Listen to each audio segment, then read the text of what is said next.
I want to first of all thank you all for joining us for our virtual press conference here this morning. This press briefing is intended to maximize the amount of time that we'll have to drive together next week. And we haven't seen each other for a long time, so we're really excited to actually see you in person and get you to drive some of our newest and greatest cars. As you know from the invitation, we'll have the revised 5 Series there, including also the new M5. We'll have the all-new 4 Series available for you to drive on the track as well as on the road. The first ever Alpina XB7, which is a very exciting product also for us and important to the US market. And last but not least, the first ever M2 CS. Bringing the M2 to a whole new benchmark here. We have our product planning team here from the US to talk about their respective products. Ralph Mahler, who's head of product planning, will be joining us for the event next week. He's unfortunately not able to join us here today. John Kelly, who heads up M products for the US, Mike Baxley, who will be talking about Alpina, Dustin Kearns on the 5 Series, and John Quinn with the 4 Series product manager. From the Corp Com side, we've got Tom Plazinski, who's responsible for BMW, Mini, and Motorrad here in the US. Oleg, who's responsible for BMW product communications, and of course myself also. We would like to ask you to please hold all questions till the end of all of the presentations. To ask your questions. You'll also have an opportunity, of course, to do individual interviews with our product experts on site next week in Monticello. So however you'd like to do it, but we'd be happy to take as many questions as you'd like at the end of the presentation. One last housekeeping measure, we'd ask you to please keep your microphones on mute till we've completed the presentations, and then we'll address your questions one at a time. I hope this works for you. Thank you for joining us. And without further ado, I'd like to turn it over to Dustin to start off with the presentation on the 5 Series. Awesome, thanks, Alex. I think my name's Dustin Kearns. I'm the 5 Series product manager here in the US, and we'll take you through the new 5 Series today, which started production just a few months ago. I think everybody here you'll hear a good bias from everybody about why their products are some of the best ones that we have. But I'm pretty sure I'm right when I take you through 5 Series and M5 today.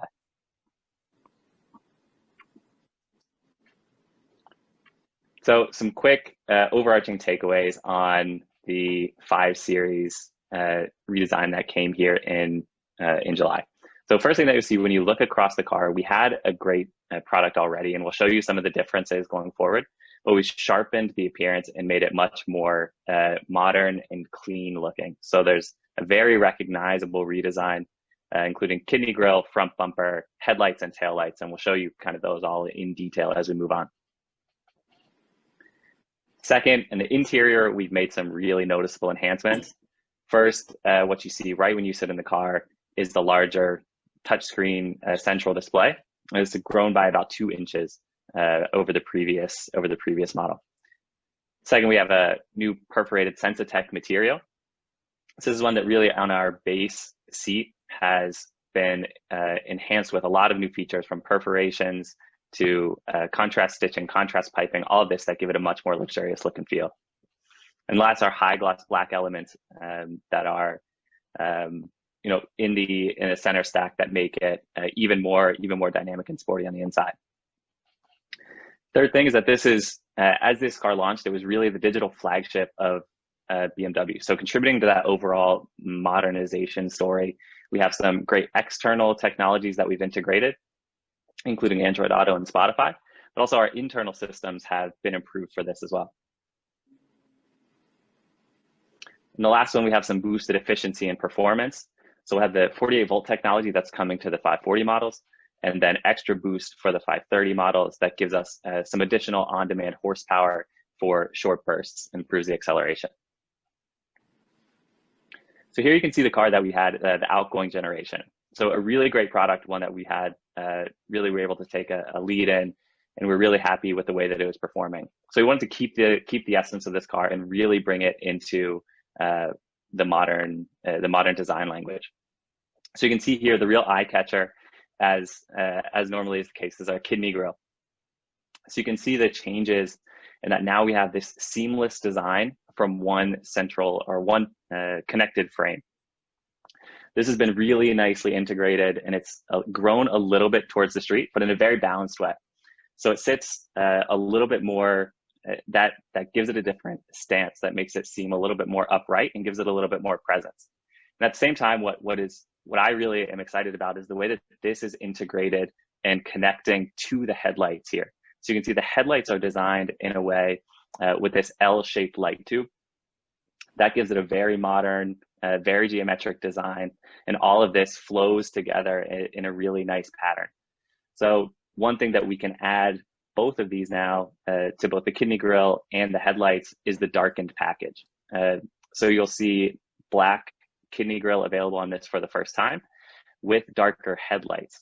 So here in this image here, you see the shadow line or the laser lights with the blue eyebrow on the top. Unfortunately, that's not available in the US, but you can replace that with either the standard silver or with the black design that has a really harmonious flow with the rest of the car and complements the kidney really nicely.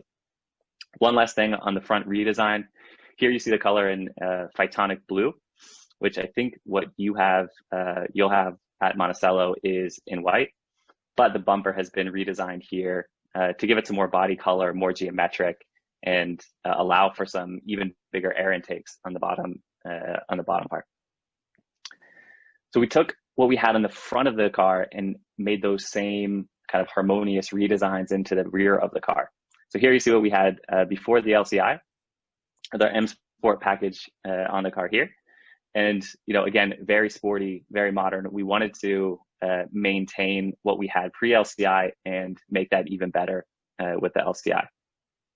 So the key highlight here when you look from the backside are those taillights again.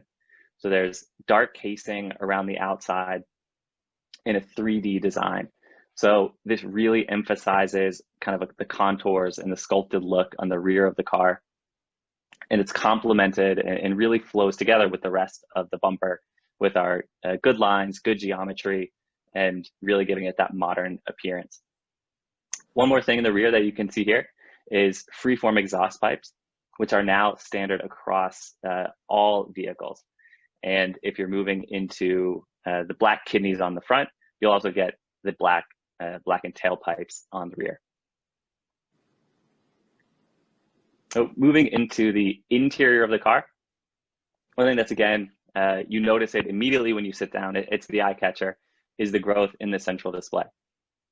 So we've gotten about 2 inches larger there, and it's equipped with our latest BMW iDrive 7 and our newest, our kind of latest and greatest technology. So all of this is housing, the great technology upgrades that we have from external parties, including Spotify integration, Android Auto for the first time, and of course, Apple CarPlay. These navigation for these different external systems, you can now see within both your digital instrument cluster right above the steering wheel and in the head-up display. So a very seamless experience, whether you're looking at your central display, your digital instrument cluster, or the head-up display. All of those providing that information that you need right at a glance. We've also got the latest driver's assistance package, and this is the same thing that you would see on our larger X models and on the 3 Series as well.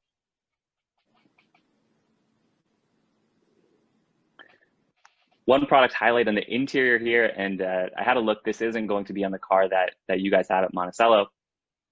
Could we go back one, Oleg? Yeah. Yep, could we go forward one? Great. So what we see here is the latest advancements in our Sensitech synthetic material. So on the left side, you can see what we had in model year 20. And on the right side, you can see what we have in model year 21. So this difference is really night and day. It's giving it a much more luxurious look and feel. So you can see that a much more intricate pattern that's designed into the backrest and into the seat. There's also perforations, contrast stitching, and contrast piping. So all these again are giving our customers a really good value and an awesome look and feel. So now we'll move on to what you're probably more excited about as you get headed to the track, is the M5. So the M5 is, you're going to see here we have the outgoing version, and we've really followed the same logic, the same ideas going to the new M5. So this is all about keeping what was great and modernizing it, really making it more clean, more modern, more sharp. And here, I mean, you see it right at the start. This looks awesome. The front kidney grille is one that, again, has grown in the right places, down towards the street a little bit to give it a little more presence. You see these exclusive M double kidney bars with a nice angle that gives it, again, kind of builds in to the, the harmonious nature. Even as you see the contours that are in the hood are almost perfectly aligned coming into the kidney grille. So all of this, you see great harmony across headlights to grille to other features and body contours that are all built in here together.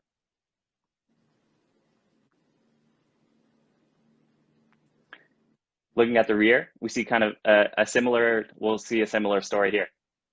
So we had a great product before that was really well received. And now what we've done, we've made the changes, made it more modern, and made it, even more aggressive, even more sporty looking at the rear. Here you see, again, the same kind of form and design language that we had on the 5 Series, this outline outline of the headlights rather, that gives it this super aggressive look from the back. We have the competition model shown here, and all of these are standard with our competition model. And that's also what you'll have at the track. So you see again, rear bumper design. Again, you see all of the lines that are coming throughout the car are harmonious. Everything is working together. They're integrated really well on the same plane and really contributing to one impressive design story. So when you get in the interior of the car, again, following one of the same keys, as you see that much bigger center information display. So I know when you're driving your M cars, can get a little bit aggressive. Having a bigger, more accessible information right there at right there that's available is something that'll be really helpful. Again, it helps to house all of these great new features that we're bringing from external integration of those Android Auto, Apple CarPlay, Spotify, and our internal systems that have been upgraded here. The other thing that I'm sure, one last thing on this, only because I think this will be really important for you guys when you get to the track tomorrow, or on Monday rather, or next 2 weeks, is track mode. So the first time that we've been able to introduce track mode, and this is available on our competition cars, what you see is this helps to really take the driver's attention and focus it on the road. So all of your distractions are eliminated. It's taking away your driver's assistance programs. It's blackening the CID in the middle, turning that completely off, and muting your audio. So when you're ready to really punch it and go for, to test the limits of the car, hold down your M mode button, put it in track mode, and take off.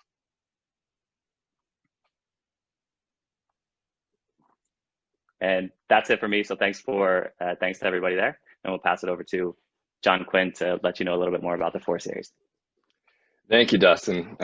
Very nice. And I think one of the nice things about working at BMW, and particularly working on the product team, is that, all of our products are great. But I think, like having a child, you're always partial to the products that you work most with. And of course, I'm partial to, in this case, the 4 Series. We've been working on the development of the new 4 Series for the past years, and we're really happy to actually finally have this car launched to be on the road.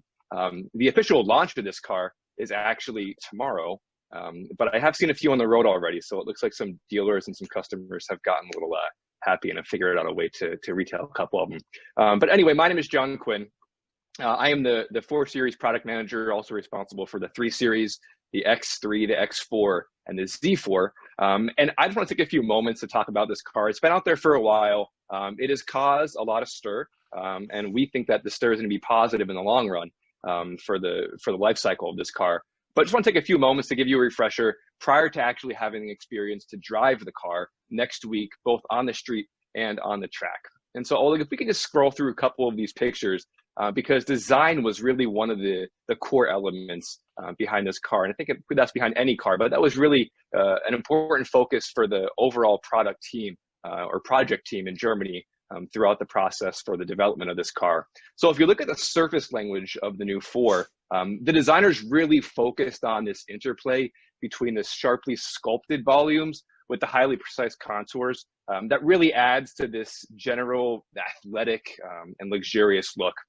And on the sides of the car, you can see the swage line, and it's just lower than most other cars, or the character line, that is. This run between the wheel arches, and actually there's another one even further lower that really kind of accentuates the general road presence of the 4 Series. Another really nice thing to look at here from a proportion perspective is the stretched roof line, and it gently slopes back toward the trunk of the car and really provides it with this modern yet sporty appearance. And I think finally, and another important thing, I think here for a coupe, it's important to have those really aggressive rear wheel arches. And that's done so by the passenger compartment that is really tucked back and really blends well into the back of the car.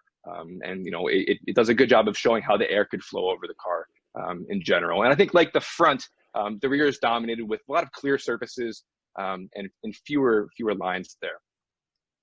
Now on the house slide, if we can jump ahead just a few, Oleg, here. You know, one of the comments that I hear most about the 4 Series, and even though it's been out for about 7 years already, is, you know, what is the 4 Series exactly, especially from new customers who are coming into our brand. And they ask, you know, is it just a 3 Series coupe that they may have had in the past? And I think the answer to this, and in this generation, in comparison to previous generations, is certainly no. And I can definitely say that the car has grown not only in size, but really into this unique model that really embodies the bold, aggressive design, and in my opinion, is combined more importantly with the enhanced sportiness and dynamic driving that you would expect from a BMW, and really truly separates itself from the pack with the best in segment driving dynamics. And I think this slide does a pretty good job of illustrating that in a pretty easy way, and easily understandable way. You know, the 3 Series is the foundation of our company's success, and it's been around since 1975, and it's currently in its 7th generation. You know, and up until now, I think the 3 Series has really formed the perception of most of our customers, and even our critics, and anybody who associates anything with BMW, they usually associate the 3 Series with it. And I think without this really strong foundation, we wouldn't have been able to expand our portfolio to this extent, and in this particular case, the 4. And I think in this new generation of the 4 Series, it really builds even on the great foundation of the 3 Series that we have today, predominantly in 2 really important areas, like I just mentioned, one being the bold design, and 2 being the enhanced sportiness. And this really, we believe, firmly establishes this new 4 Series as the ultimate driving machine with the best-in-class driving dynamics in its segment.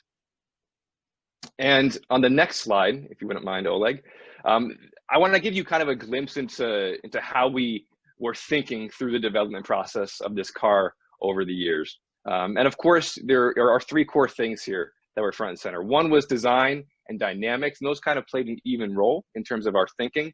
And third, of course, with technologies that you know, is important in any modern car.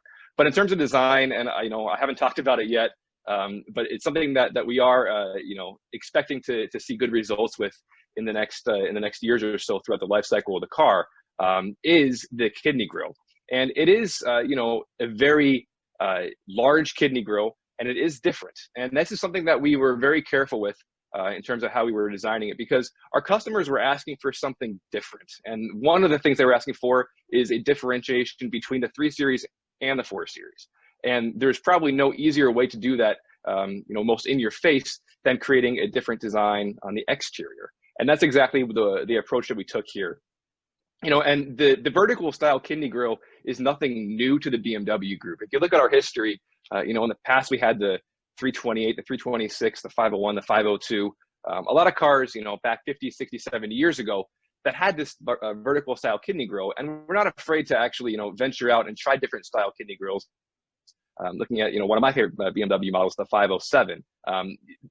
Once I think this car is seen in person and once we see it on the street, and I think throughout the life cycle of this vehicle, a lot of customers and a lot of people will come to appreciate the bold step that we took in design, because when you see the car in person, it really does a good justice to actually how the overall car fits together, including the kidney grille.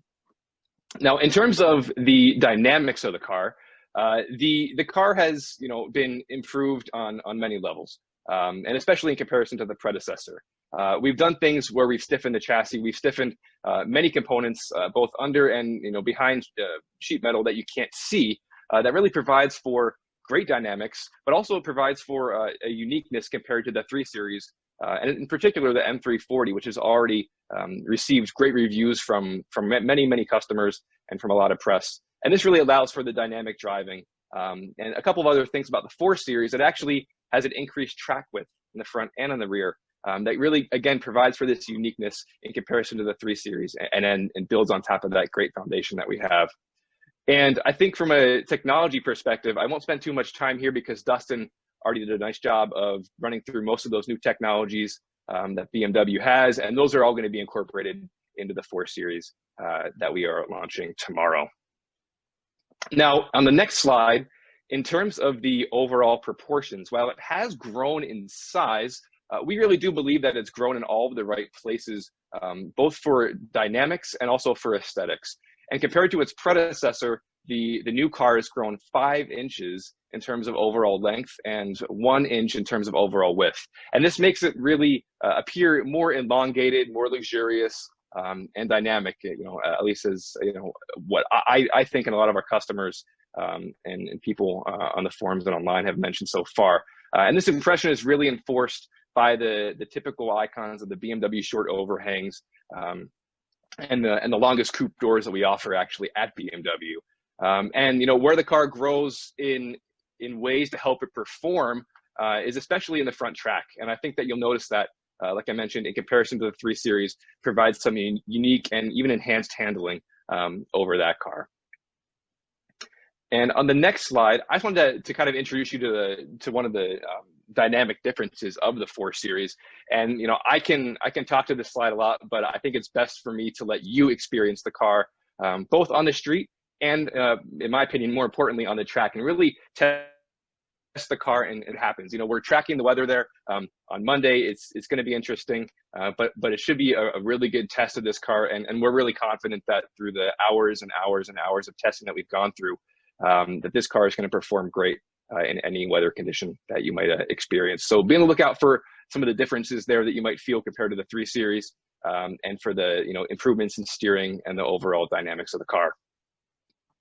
And with that, there are just a couple of fast facts. The 430i and the 430i xDrive, and also the M440i xDrive are the cars that are launching tomorrow.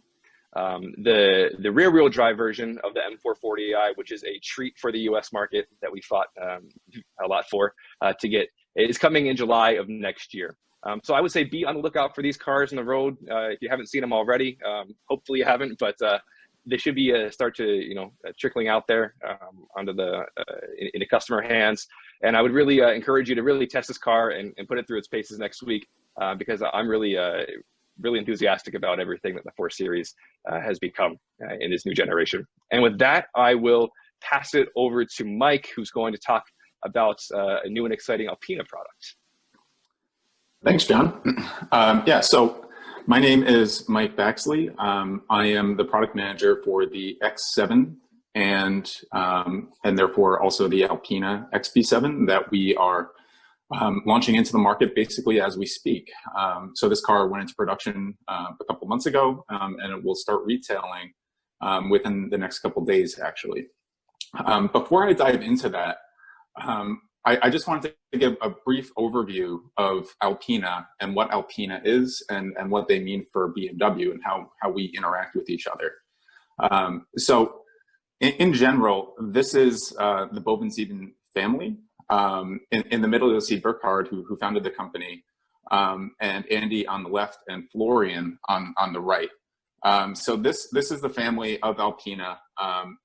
And they founded this company in 1965 in Buchloe, Germany. And one interesting fact about them is that they actually built their factory around their house. So they live on site. Well, actually, two of them live on site. I don't believe Andy lives there at this point in time. But really, they are embedded in the brand and what they represent. So Burkhard, he actually started the company as a typewriter company. He only really transitioned into cars because he started adding carburetors to his BMW, and he found that with that additional carburetor, he could get 10% more output. So from there, he just actually started creating kits. So it's basically a dual Weber carburetor and the crankshaft. And this is a photo of the early days at Alpina where they would put these kits together and send them to customers through the mail. So really, they were like really embedded in BMW right from the early stages.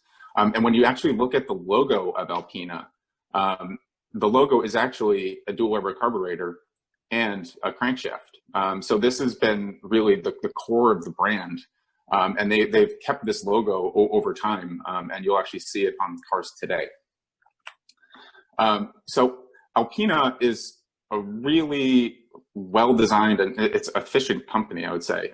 So they really only have about 270 employees, predominantly in engineering and production. And with these 270 employees, they produce about 1,700 Alpinas per year. And with the XB7 launching quite soon, this number is obviously going to go up. So just a couple milestones from the company. What you'll see here is the Alpina B6. So this was produced in 1978, and it was based on the E21 3 Series. So this was really, it was a really strong and powerful car. And what the next car you'll see here is the Alpina B7 Turbo, which was at the time one of the most powerful cars on the road with 300 horsepower. This was based on both the 5 and the 6 Series at that point in time. In 1983, Alpina was officially registered as an automobile manufacturer, so they weren't just a tuner anymore. So they are now a manufacturer, according to the German Federal Motor Vehicle Commission. In 2002 is actually when Alpina entered into the U.S. market, and they did so with the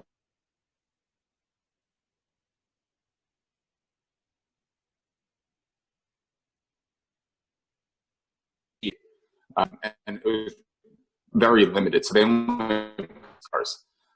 So very exclusive, and I think one of the best design cars that they've ever made. Also, they have a really strong heritage, I would say, in racing. So they really like to make sure that their cars really meet the needs of their customers, and they did so with basically using touring cars. And what you'll see here is actually Burkhard talking to Niki Lauda. So between 1968 and 1973, they had several drivers on their payroll, from James Hunt to Niki Lauda and Hans Stuck, obviously. So really a good heritage with the brand, and the cars perform like they should, according to racing heritage.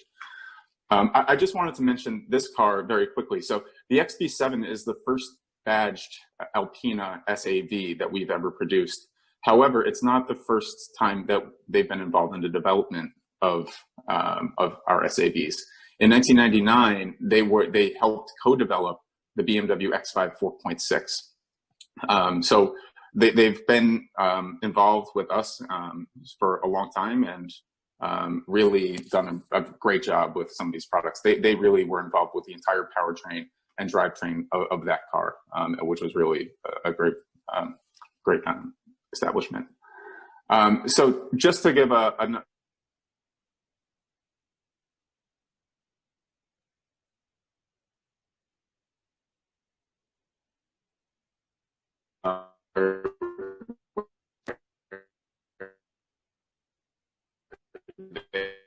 tuning where they do all their do all their cold weather and hot weather testing. But they also take their cars to Nardo and Miramas. And I wanted to highlight this because they really take the cars and put them through their paces. So one of their tests is taking their cars and driving them at top speed nonstop for 1,500 kilometers, only stopping for refueling. So it takes approximately 15 hours, but it just shows how robust the products are and how much care they put into each and every one of their products. So with that, I'll actually just jump now into the XB7.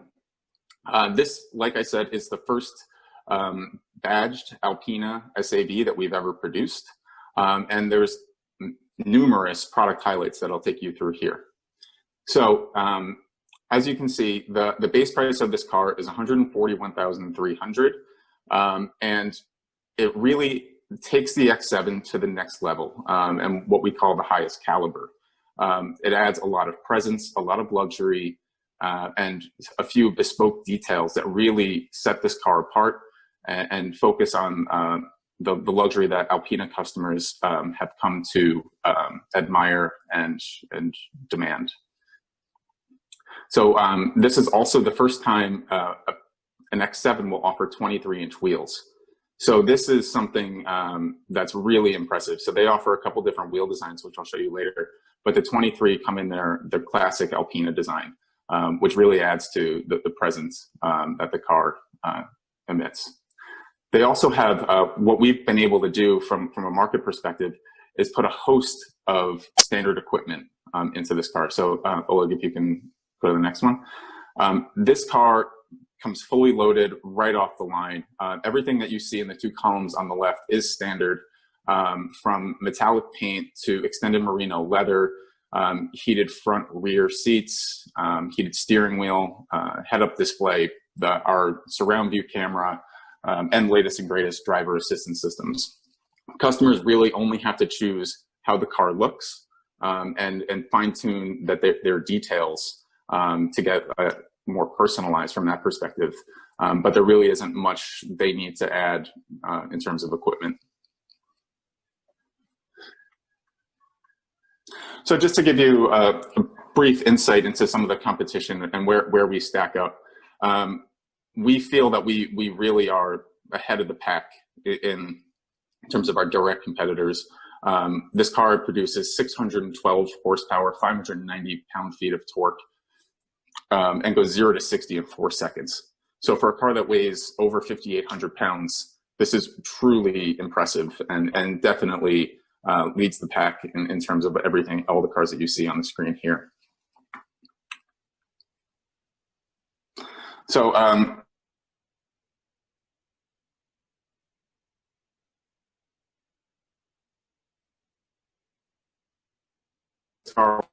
we actually made it available for you to take track experience, everything that I highlight here on the screen for yourselves. So one of the main things that they add is their own high performance cooling system. So this really makes it, like I said, very, very robust, and it can handle the tests that they do. They put this car through its paces to make sure that it can handle everything that you would come to expect from an Alpina. They've also tuned our ZF 8-speed sport transmission to have Alpina logic to it, and integrated this into their Alpina Switchtronic system on the steering wheel. And they also integrated their own Alpina exhaust system, which produces a very, very nice sound and also enables greater performance. It comes standard, obviously, with a 2-axle air suspension, which is standard on a regular X7, but Alpina did take that and tune it slightly. It also comes standard with an intergalactic steering system, which, again, Alpina did tune, and it gives it a very direct steering response with great feedback. On top of that, active roll stabilization comes standard. So when you take this on the road, this car, even though it weighs a lot, you actually don't feel much body roll. So it's a really, really poised and direct product that we're very excited to have.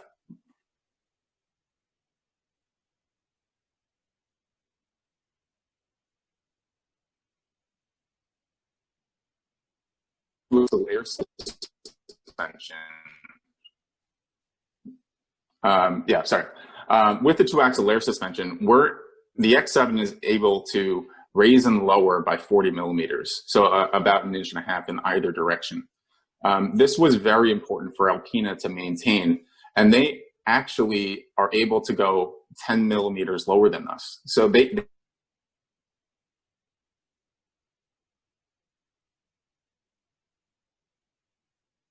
at least minus 20 millimeters. In the ride height through basically 20 miles an hour or so. But it helps in great respects, especially in terms of performance and design. So looking at the exterior, which is really what Alpina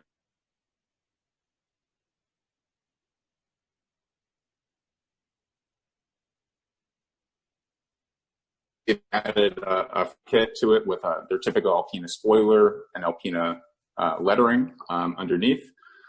They've added a splitter system and aerodynamic covers over the side profile and over the wheels.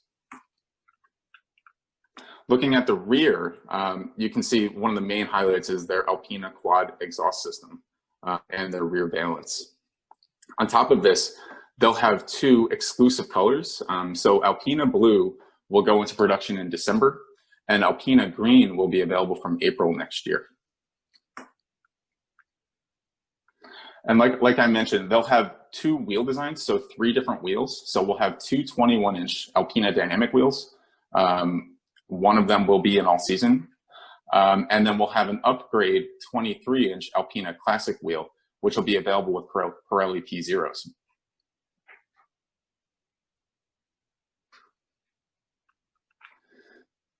And Alpina has taken and equipped the car with their proprietary Alpina brake system.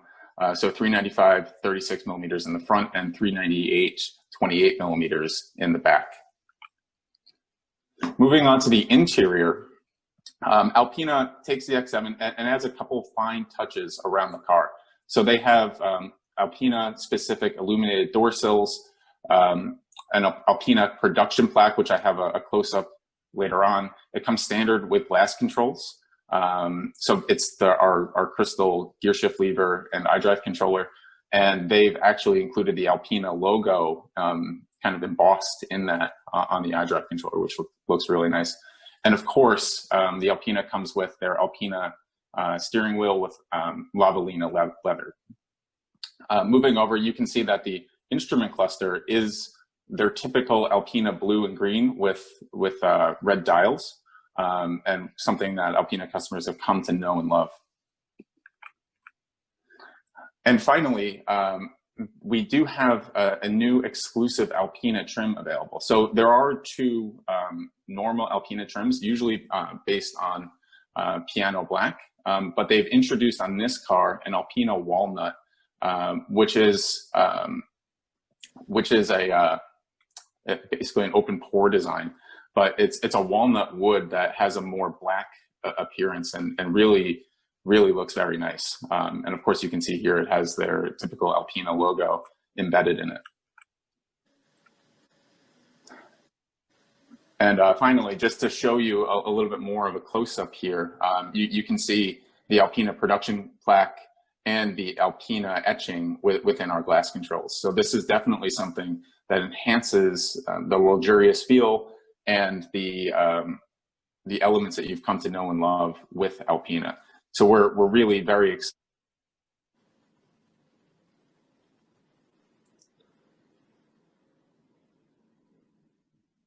I mentioned this car is produced in Spartanburg. So like the great X7 that we have, it's actually the first time Alpina is producing the car in the US. And what they actually have done, instead of sending the car back to Germany to Buchloe to do the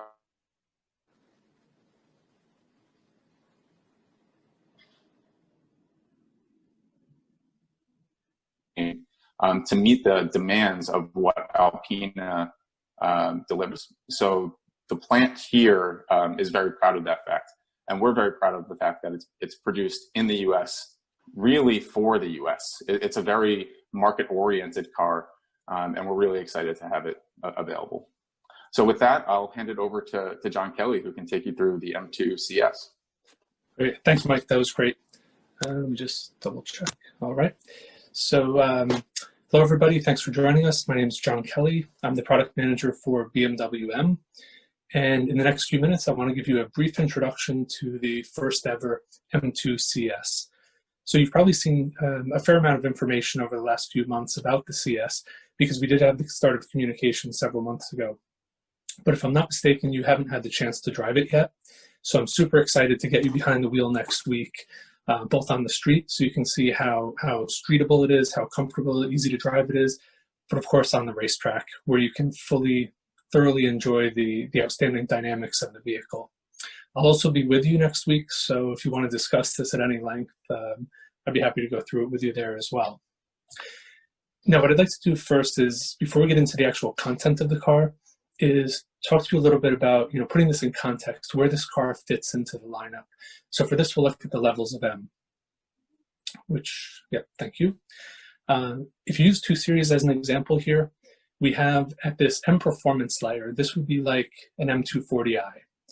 Then we have at the M High Performance layer, this would be the M2 when we launched it for model year 2016. And then, of course, we raised the bar for model year 19 when we introduced the M2 Competition. This is when we introduced the S55 engine with more power and a number of other enhancements.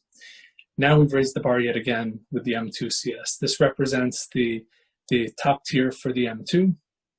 The car has been thoroughly enhanced, both inside and out, to secure this top position. It's also worth noting that in these 3 different variants that we've had for the M2, that we've maintained a manual transmission, including with the M2 CS, which I'll get to in just a minute. So what I'd like to do next is give you a bit of information regarding the substance of this car, which makes it so special, so high performing, so much fun to drive.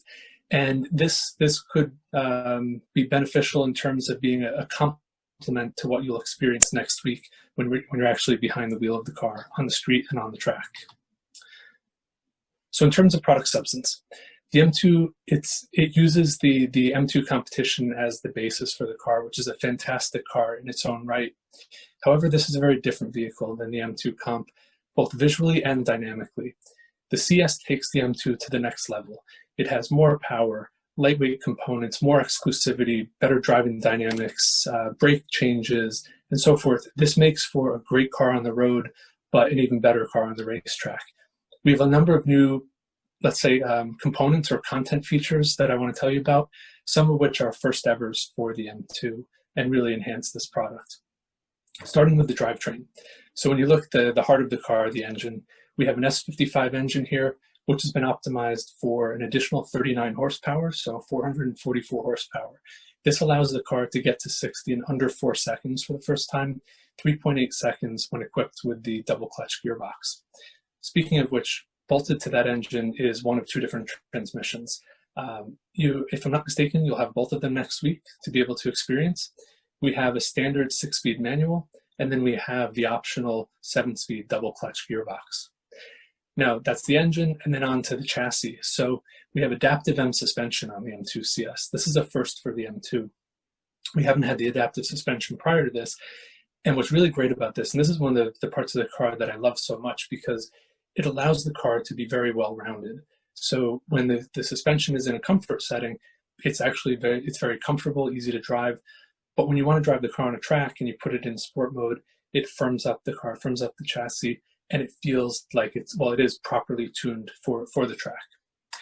Now, when you have the power, you have the chassis, you also need the braking. So we do have a couple of changes here as well. So the standard brakes on the car are our M. It's a compound brake setup. These are M Sport brakes, similar to what we have on the M2 Competition. Here we have red calipers, which we don't offer on the Competition. But also for the first time on the M2, we have carbon ceramic brakes available as an option. So for the customer that wants to take the car to the track on a regular basis, you have this higher performing brake setup available. We also have a change to the tire setup here. So we have standard, it's a high performance tire, non-run flat, similar to what we've seen before. but we have an option for a Cup tire. So this would be a Michelin Pilot Sport Cup 2 tire. Very high performing, very dynamic on the track. In terms of wheels, this is different also, and we have one of two different wheels. They're actually the same wheel styling with different surface finishes. So you can have this wheel, it's a 19-inch forged wheel in either high gloss black or the matte gold, which you see here in this image. These are, it's a 19-inch wheel, and they're staggered width, of course, front to rear. We also have an optimized exhaust system for optimized harmonics for the CS, and it has stainless steel tips with the M description in them. Now, in terms of some of the other, let's say, aero components and weight components, we have a few unique differences here as well on the CS.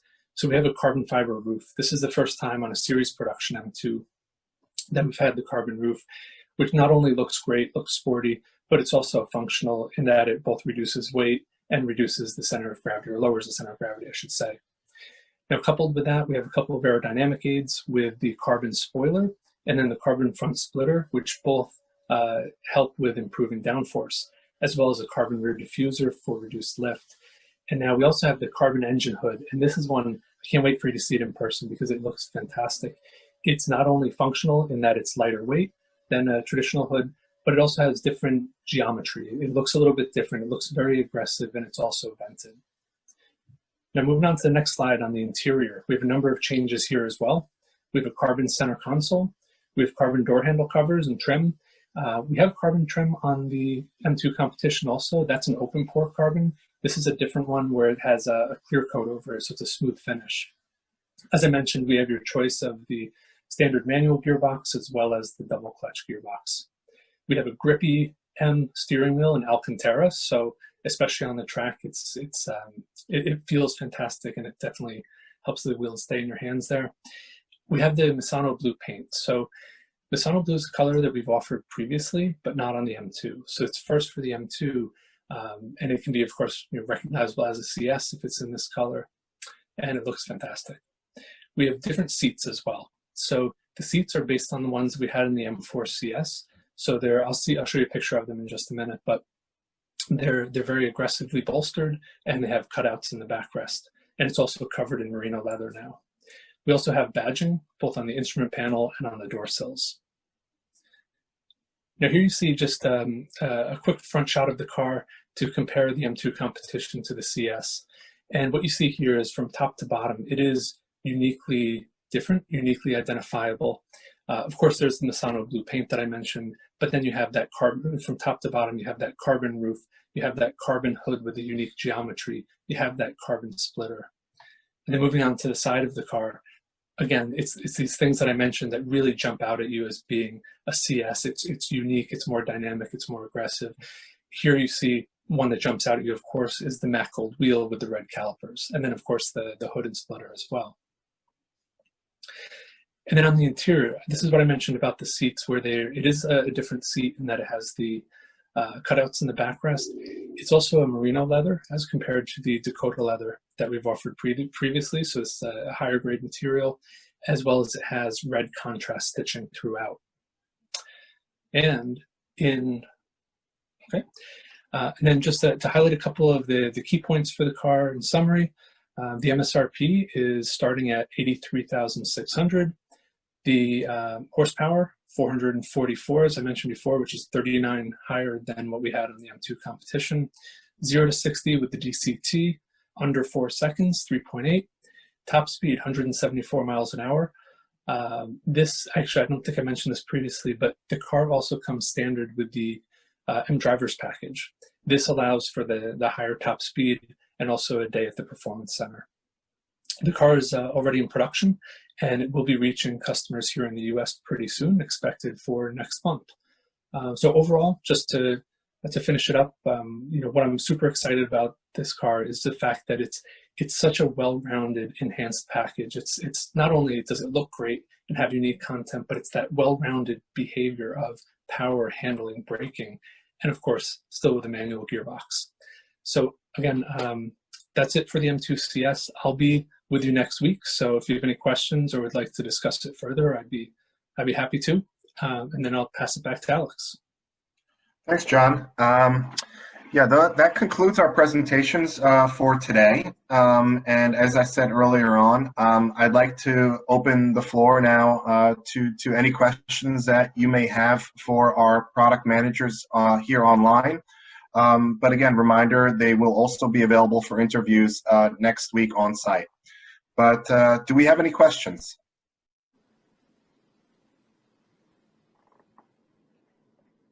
It's very quiet so far. Yeah, I'd like to ask something. We can get into this at greater length next week, but do all of these new cars have over-the-air updates? And we can get into it at greater length next week, but can you briefly?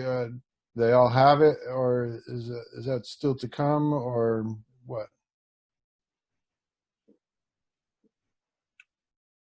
John Kelly, would you like to take that question? Actually, Alex, that's something that I can certainly get the answers. We have a technology manager within our group. Some of the cars, I believe, do, but for example, like the M2 doesn't.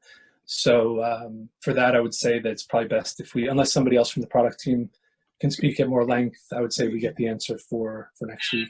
Yeah, Jim, we can pull that together. That's fine. I'll just give you a heads up on that. Okay, great. Yeah, we'll get you that list for when we see you next week. I trust we're getting copies of the slides, no?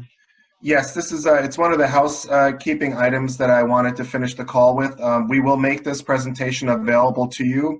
We will also have retail pricing guides, the press kits, photography, Monronis, all available to you in an email that's going to be sent out on Sunday night. And a link to all this information is also included in your welcome letters. We will be posting some photography following your attendance at the event also, so you'll have specific event photography. And if there are any specific shots that you'd like of the vehicles, our photographer is happy to work with you, as well as our videographer who's available for stand-ups that you may need in terms of footage, along with B-roll footage. This is Jim Motivale, another Jim, asking you a question. Are you ever going to build an M7? And do you think the public is sometimes confused when you have cars that are M enhanced and then M designations like M2, but then cars with the M in front of the number, and it gets a little confusing to the public, doesn't it? So I could take the M7 question. So at this point in time, obviously I can't go into too much detail about future product offering, but we do not have an M7. We have currently an M760, which is based on our V12 engine, but that, like you just mentioned, that's an M performance model, which has an M badge, but is not a full M7. Yeah, but do you think it confuses the public that it's not an M7, but it's an M badged? Yeah, maybe to be honest. Oh, go ahead. Yeah, John, you can take it. I was just all you, Mike. I'll wait my turn. Yeah, sorry. To be honest, I don't think so. So there's definitely different levels of them, and in the U.S., we really want to focus and make sure that the M products stand apart. Like there's a lot of great heritage there within the brand. So M performance models, they're tuned by M, but they're still based on their AG counterparts. What we say AG, so basically produced by BMW and not by M. So we definitely want to highlight the fact that M has had a hand in it, but it's not yet a full M model. And John, I don't know if you wanted to add to that. No, I just wanted to add the point which I mentioned in the M2 section, which was this levels of M, and the fact that these M performance vehicles, which are clearly denoted by the name, that you have your traditional M2, M5, and so forth, but then if you have the full the longer designation, let's say, so like an M5 versus an M550, the 550 would be the M performance automobile, whereas the M5 would be the high performance automobile.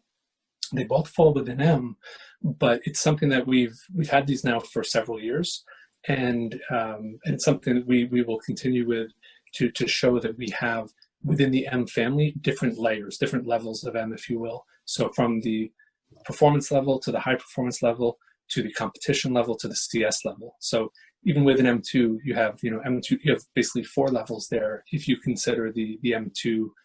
The first M2 we launched in model year 16 with the M240, then M2 competition, then M2 CS. So you have different layers within that M family. Okay. Thank you, John and Mike, for these answers. Do we have any more questions from the group? Let me ask you something, since Mike's sound was cutting on and off a lot. Can you just reiterate about the Alpina being built in Spartanburg? I didn't quite catch all that. Sorry about that. I didn't realize my connection was spotty. Yeah, so Alpina, the XB7 is the first time that we're building an Alpina product in the US. And on top of that, instead of sending the car across to get upfit in Buchloe, which is normally what happens with the other Alpina products, Alpina came over and trained. We have a special vehicle operations center in the Spartanburg plant. So basically, when the car comes off the line, it goes directly into the special vehicle operations center. And Alpina had a direct hand in training all of those employees to meet the standards that Alpina normally has within their facility in Buchloe. So they do all the upfitting, and the full development of the car and production of the car is done in the US at Spartanburg. Exclusively worldwide? Yes. Yeah, the worldwide production is done here and exported wherever it needs to go. Okay, yeah, you were going a little max headroom there for a while. Sorry, yeah. Zoom. Thanks. I'm dating myself, I know. Any further questions in regards to any other products or things that you may have missed part of the little Wi-Fi glitch that we had with Mike?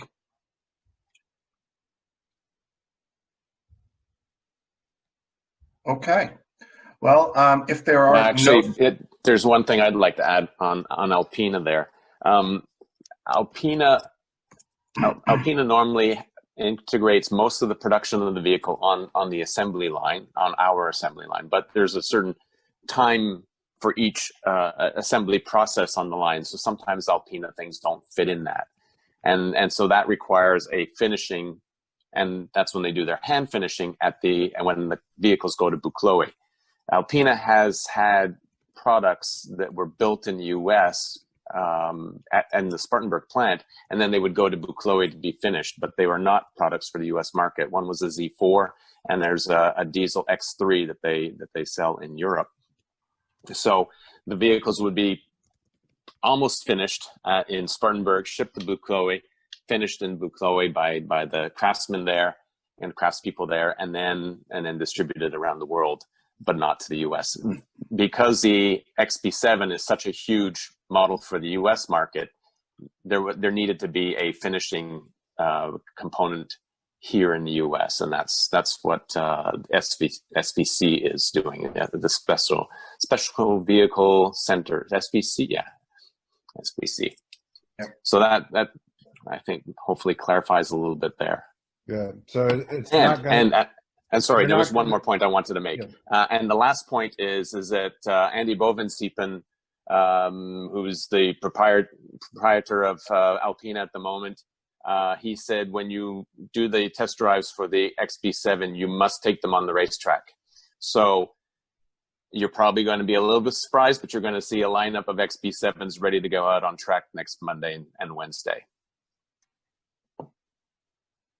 Thanks, Tom. No problem.